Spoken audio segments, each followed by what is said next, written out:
Harry Dent here.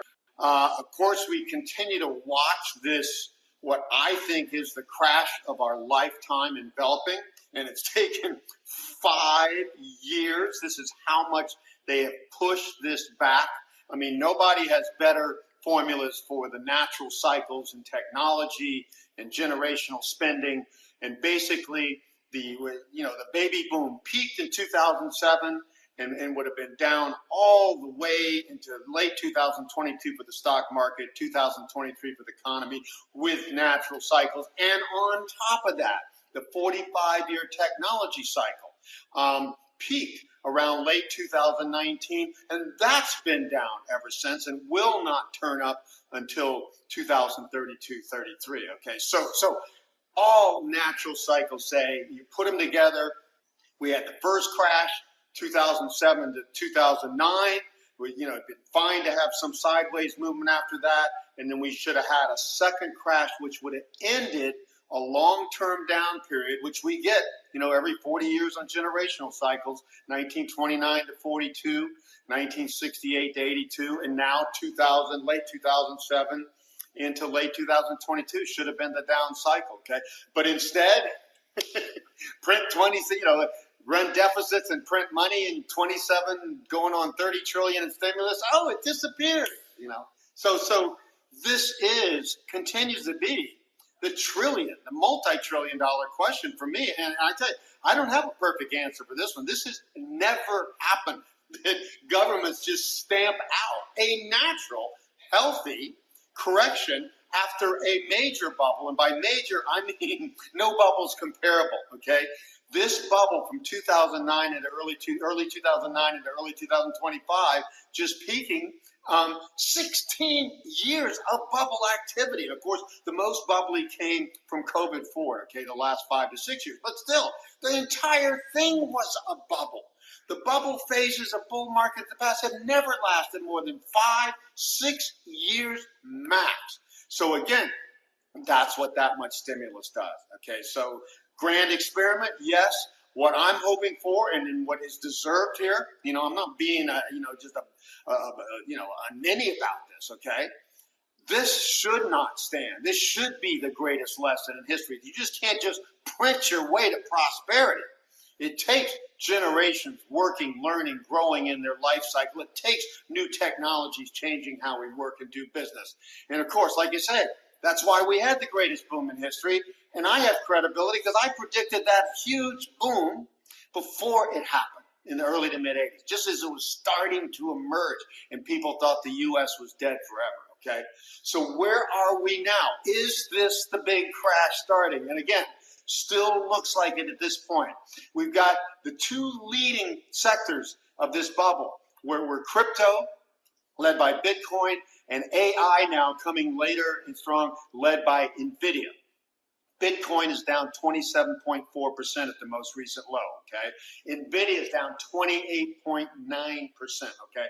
That is a really good start. 10 to 20% does not signal the end of a major bubble. We need to see action more like this. And we need to see the first crash, which is at least 40%, say, on the S&P 500, 50% on the NASDAQ, and that or more in these leading stocks and all. And now, so far, the NASDAQ's down 12.4% worse. QQQ, the top 100, the best part is down 10.2%. Okay, that's the highest quality. S&P 500 only down 7.5%. So again, we need to see more follow through, and everybody should be expecting this until proven otherwise. Now, at the same time, I'm always looking at short-term indicators as well. Some of the best people I follow are saying, hey, we're due for some sort of bounce here near term, okay? We're oversold short term, so don't expect this to happen right away. But anybody wanting to sell more that didn't sell, I would sell into the next bounce, and it's probably not going to last terribly long, okay? So again, we're looking for 40% down on the S&P by the end of this year, and hopefully by maybe the fall. Okay, 51% is what I project on the QQQ and Nasdaq, and again, that's just going back to the late 2022 lows. It's not going back that far. Okay, so this is Nothing strange. Any major correction should go back to at least the last major low. And the last major low was 2009. And that takes it. I mean, the minor low was 22. The major low was 2009, okay? That takes us back to 86% down on the S&P 500 and 94% on the NASDAQ. So people shouldn't be thinking, oh, yeah, we'll even a healthy correction. No, a healthy correction now is a depression, okay? Because that's how big the bubble is. That's what tells us how big the bubble is. Just to erase the bubble, we got to go down that much, okay?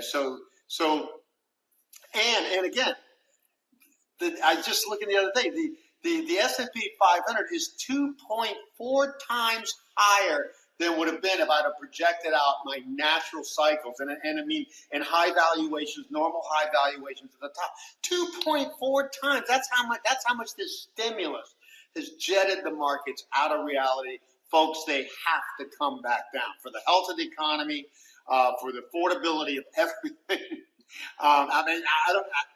The poor millennials, we're leaving their boom compromised by our high debts and their financial markets in the future for their investments to retire on, already so overvalued, they'd be lucky to break even holding stocks for the next 10 to 20 years unless we get this crash.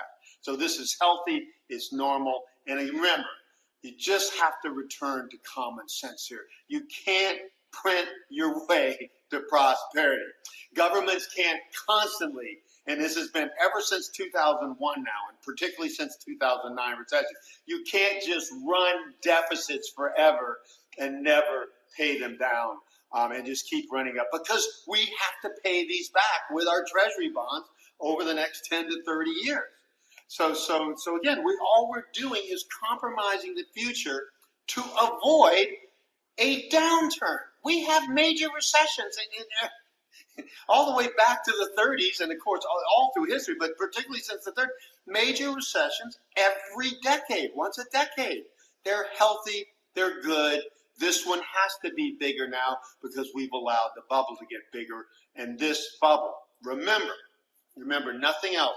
First, 100% artificial bubble since the Mississippi Sea and South Seas bubbles of 1720 to 22, okay?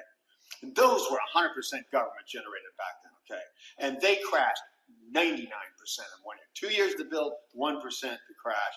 This bubble longer, so it's going to take at least 2.5, 3 years to crash from this. And that's why I'm looking at maybe mid-2025 here into 2007, okay? Late 2007 or so. And we'll just have to monitor this as we go along. But it's going to take at least that long. So get ready for a major downturn. Again, this should be the crash of our lifetimes. And the worst part, if it's not, then we are hampered. We're going to be carrying the weight of these unproductive debts and these overvalued financial assets for the rest of our lifetimes if we don't have this simple shakeout. And of course, I'll keep you updated.